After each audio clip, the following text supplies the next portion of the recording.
Hello, in this video I will show you how to perform phone setup on a Samsung Galaxy F06.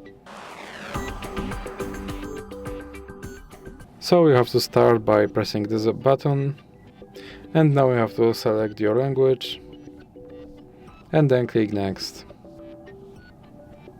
And here you can connect to mobile network, then click next. And here you have to agree to all and then click next. Now you can clone your device from another device, or you can click setup manually. And here you can connect to Wi-Fi network, or you can click skip and then click skip again. Now you can set up date and time, then click next. And now you have to scroll all the way down and click accept. Here you can set up your phone log method, or you can just click skip and then click skip anyway. And now click agree.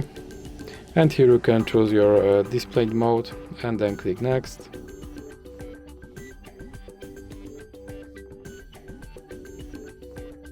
And click finish. And as you can see, my device is now set up.